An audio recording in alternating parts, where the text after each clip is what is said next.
Selamat datang ke kupasan kita. Selalu kita dengar pasal Ramadan kan? Tapi kali ini kita nak tengok 10 hari pertama Zulhijjah. Sumber kita hari ini satu petikan ceramah. Dia terangkan kenapa hari-hari ini istimewa sangat. Jadi misi kita nak fahamlah apa amalan utama, apa adab harian yang patut kita buat lagi-lagi waktu macam ni. Ya, betul tu. Satu peringatan yang bagus. Ada hadis Nabi SAW sebut, tak ada hari lain amal soleh tu Allah lebih suka banding 10 hari awal Zulhijjah ni. Pahalanya orang kata berganda-ganda. Kecualilah jihad yang sampai kurbankan nyawa dengan harta kan. Kiranya ni macam musim bonus lah untuk kita upgrade ibadah, perbaiki diri. Musim bonus menarik tu. Okey, selain zikir, sedekah, solat malam semua tu, puasa sunat ni memang ditekankan betul ya untuk 9 hari pertama? Betul. Puasa dari hari pertama sampai hari ke-9 Zulhijjah tu sangat digalakkan. Tapi kena ingat, hari ke-10 tu Aidil Adha. Hari tu dengan Aidilfitri, dengan hari Tasyrik, 11, 12, 13 Zulhijjah, haram puasa. Penceramah dalam sumber kita ada sebut juga, kalau cuaca panas ke, susah sikit nak puasa, mungkin pahalanya lagi besar. Oh, macam tu.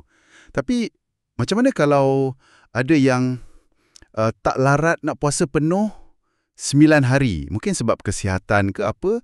Ada alternatif lain tak? Mesti ada. Kalau susah nak puasa penuh, ceramah ni cadangkan amalan lain. Pahalanya besar juga. Sedekah. Lagi spesifik, beri makan orang yang perlu. Kan dalam Quran pun puji orang yang beri makan ikhlas kerana Allah. Selari sangat dengan Nabi SAW, baginda memang pemurah bab beri makan ni. Okey, faham. Jadi beri makan pun ibadah besar rupanya. Ni bawa kita ke satu lagi poin menarik dalam sumber ni. Adab Nabi SAW pasal makanan. Baginda hargai sangat rezeki, walau sikit pun. Kan? Tepat sekali. Ada cerita baginda kutip serpihan roti kat jalan. Lagi unik, baginda pernah makan sisa makanan yang elok. Astafal yang sahabat lain tinggalkan. Sebab nak cari berkat kat situ. Jauh bezalah dengan kita hari ni yang banyak membazir makanan. Pencerawah tu ingatkan, membazir ni boleh jadi punca nikmat hilang atau datang penyakit pula. Allah. Menusuk kalbu tu bab membazir. Okey, kalau adab makan harian yang sihat, yang bawa berkat pula, ada disentuh tak? Ada. Beberapa adab penting. Basuh tangan, mula dengan bismillah, makan berjemaah, kalau boleh ada berkat tu, guna tangan kanan. Lepas tu, makan bila betul-betul lapar dan berhenti sebelum kenyang sangat. Ini bukan setakat sunnah, tapi sumber tu kata ini asas kesihatan. Badan sihat, senang nak ibadah. Kontraslah dengan cara makan kita sekarang ni kan. Makan sambil sandar, makan terlebih, makan bukan sebab lapar pun. Boleh bawa penyakit. Kaitan adab makan, sihat badan, kuat rohani tu penting. Dan cara Nabi makan ni nampaknya ada kaitan juga dengan sifat rendah hati atau tawaduk baginda. Ya, sangat berkait. Ceramah tu sebut Nabi SAW biasa makan atas lantai je, bukan meja tinggi. Kadang duduk macam tasyahud dalam solat tu. Tujuannya bukan je nak elak makan banyak, tapi simbol rendah hati. Baginda makan dengan semua orang, tak kira siapa. Sikap tawaduk ni penting sangat nak elak sombong, kibrat tu. Kan ada hadis kata, sikit pun sombong dalam hati tak masuk syurga. Dan 10 hari inilah masa terbaik nak latih diri kita rendah hati. Subhanallah. Rendah hati ni mesti sebahagian dari akhlak mulia, husnul khuluq lah kan? Ada tak sumber ni tekankan pasal akhlak juga masa hari-hari istimewa ni? Mestilah. Akhlak mulia ni dikatakan amalan yang boleh buat kita paling dekat dengan Nabi SAW kat syurga nanti. Dia termasuk sifat macam senang orang nak dekat, orang suka allazina ya'lafuna wa yullafun, lepas tu tak menyusahkan orang, muwassa'un aknafan. Jadi amalkan sifat mulia ni. Lagi-lagi masa pahala tengah berganda ni memang sangatlah digalakkan. Okey, termasuk juga ke sifat pemaaf, tak samuh, lapang dada semua tu dalam akhlak mulia ni? Macam mana contohnya?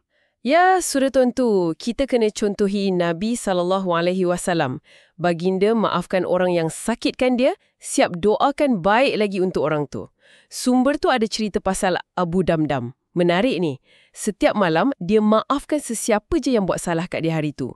Supaya hati dia bersih dari dendam, ghil, sifat ahli neraka tu. Jadi, bersihkan hati ni pun sebahagian dari nak manfaatkan hari-hari Zulhijjah ni. Tinggi betul nilai amalan tu. Ni terpakai juga ke kalau dalam isu dunia? Macam gaduh harta pusaka ke, bisnes ke? Kita rasa kita betul. Macam mana? Ya. Penceramah tu nasihatkan kalau boleh, kita cuba mengalah lah dalam hal dunia ni.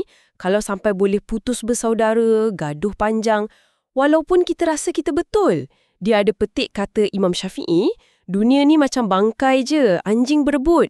Tak berbaloi kita nak bermusuh sebab tu. Memaafkan, lapang dada tu lagi bagus. Lagi tenang jiwa, mungkin kos dia lagi murah dari terus bergaduh kan? Lebih-lebih lagi masa kita nak cari redha Allah ni. Jadi, rumusan dia, 10 hari awal Zulhijjah ni bukan semata-mata pasal ibadah ritual, tapi lebih kepada satu peluang besar untuk kita betul-betul hayati, contohi akhlak Nabi SAW dalam hidup kita seharian. Tepat. Fokusnya bukan luaran je, tapi dalaman. Hati tu. Cuba contohi keadaan hati baginda. Tawaduk, redha, tawakal ke Allah, senang maafkan orang, suka tengok orang lain dapat kebaikan. Macam reset hati kita lah.